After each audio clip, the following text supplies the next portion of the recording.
Unlike a traditional central vacuum system where it's just trunk and branch, a retractable system requires raceways, a separate one for each hose inlet. And that can oftentimes result in a lot more piping in a system, and it's hard to make sense of what it's all doing and where it's all going. So I'm going to show you one of our installations and I'll explain what all this piping is. Starting from here, here's a retractable inlet right above us on the first floor.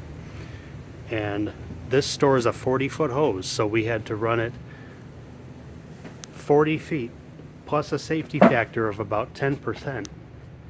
And that lets us get all the way to here. This is the end of our piping. Because we have plenty of extra, the end of the hose is not going to come near this first fitting. We're just using a traditional sweep 90 without a reducer here. And then we're going into the branch of a Y junction. One of my little particular things that, you know, there's technically different ways to do it that are technically correct, but I prefer to do it this way. First of all, I always use a Y branch fitting for a retractable hose. And the second thing is you always want to bring one inlet into the branch of the fitting and let the straight through part of the fitting serve your main line. So again, we have, coming from upstairs, a raceway that ends in the first floor ceiling, and so this line just drops down and we're bringing this branch in to the branch of a Y fitting and letting that main line continue straight down. On the other side of the first floor, there is another retractable hose inlet, and that's this pipe here. It goes past into the crawl space. And then this one comes down, and again, we need to run 40 feet for a 40-foot hose. So we've got long sweep 22 and 90-degree elbows, and then this goes all the way across the basement ceiling.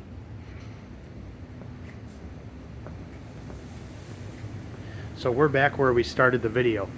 This is about 40 feet, but in order to give us a little safety factor, we did another long sweep, actually two long sweep 45s in this case, which makes a 90.